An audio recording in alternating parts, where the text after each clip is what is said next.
Thanks for watching Four Color Commentary. I'm Mark Allen, and I'm here with a retrospective of Iron Fist Volume 1, number 9. And look at that wonderful, amazing, stupendous Dave Cockrum cover. And you got Iron Fist running a gauntlet through Golden Tiger gang members, all the way to Chaka himself, who is off camera, if you will. But you can see his trichucks, his electrified, energized trichucks. And so very cool imagery there. Starts off with from last issue's cliffhanger. If you remember, Danny, it gets to the story of what happened, but Iron Fist basically runs a gauntlet this issue of gang members until he fights seemingly Chaka himself, but not.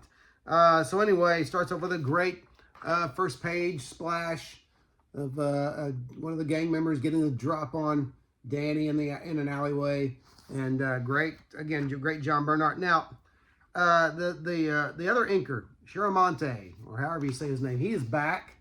Chiaramonte. But you know what? It doesn't seem to affect. Last issue was Dan Atkins inking, and it was great. This doesn't seem to have affected. I think this guy finally kind of caught on to how to ink John Byrne.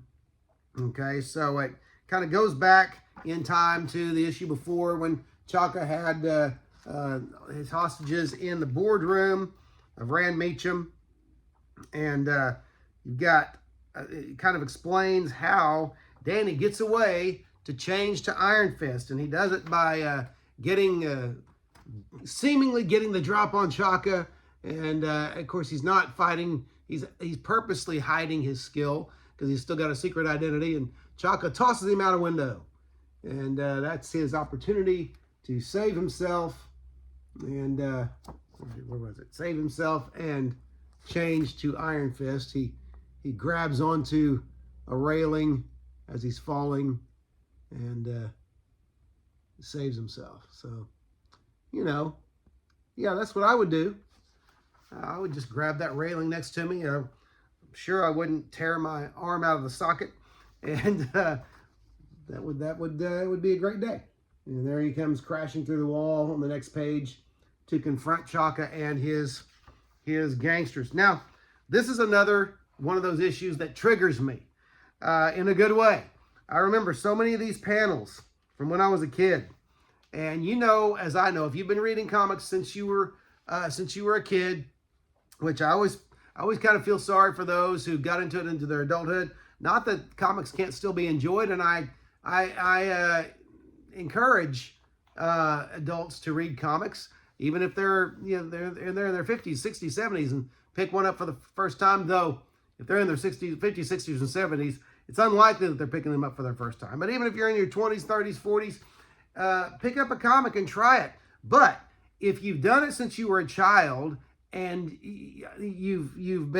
comics have been a part of your life, you know, to whatever degree, and you enjoyed them, then there is a wonder that adults just don't have when they start as adults.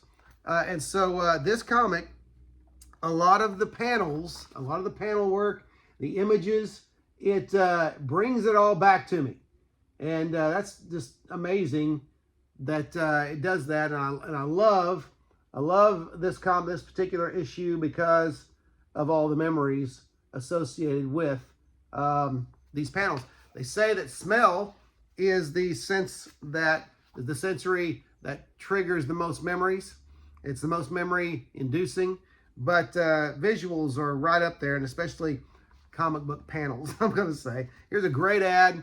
I actually had I had the Avengers. I don't remember the issue number, but the great face-off cover where the Avengers were facing off against the Squadron Sinister. I had that one, but a friend of mine had this Spider-Man in either a trifolder or a I don't remember what the big one's called, but he had a notebook. It wasn't a spiral. It was a big notebook, and he had that Spider-Man image on there with the tarantula issue. But so it was very cool, and I love those ads. And just great. Again, this is another great issue. That's a lot of kung fu action, some deception going on with Chaka hypnotizing his brother. This is why I say Danny didn't really get to fight Chaka toward the end. He was fighting his hypnotized brother. And so Chaka's a slippery one. He's cagey, okay? And let's see here. Oh, love those in-house ads as well about the. I have all three. I have all of those annuals except the Thor annual. I need that Thor annual. I have the Defenders and the Power Man and the Avengers, but I need that Thor. Alrighty. Anywho, let's see. Trying to think. Like I said, not a lot happened here story-wise. It was just a great, exciting action issue. Now we did see again. Who is this guy's name? What is this guy's name? I can't remember. But Kavanaugh. We see Kavanaugh again, and he's in London. He's on his way to New York, catching a ship to New York. But then we realize there's somebody following him, and they're after Iron Fist as well. And so that's another plot thread there. Okay. So if you remember Kavanaugh, he was a former IRA terrorist, no longer. Love the imagery when the final battle coming. That perspective of Iron Fist getting the Tri-Chucks in the face, man, that's just amazing.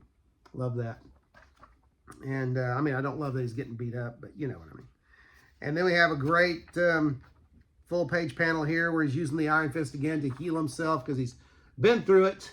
He's been given a poison as well in this issue, and I'm assuming that burns the poison out of his system. But we'll see next issue. Great John Byrne art. I mean, you can't beat it. Now here is again another example of Chaka's his intelligence, his deception.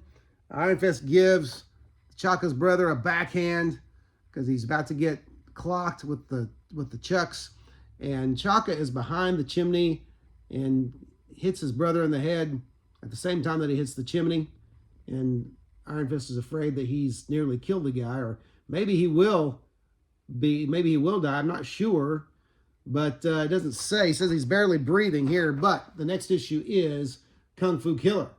And so Iron Fist is on the run from Chaka. He's on the run from the police, and just another great issue. Lots of fun. This book is just so much fun. And sometimes you don't need a lot of some issues. You need exposition. You need setup. You need plot threads established, and then sometimes you just need action, okay? This issue is an action issue, and so it's great. And from start to finish, it's wonderful. And I love seeing ads. I love seeing these ads that I saw as a kid, and was just like, wow, wouldn't it be so cool to have that book? This is the World Encyclopedia of Comics, and you think as a kid, oh, wouldn't that be so cool? I dug encyclopedias even as a young kid. And what's really cool is I have it here. Where is it? Where is it? Boom. Sorry, Spidey. Boom. There you go. The World Encyclopedia of Comics. So you gotta love it. Gotta love it. Gotta love this hobby. Gotta love Iron Fist. You gotta love the Encyclopedia of Comics. You just gotta love it all, okay?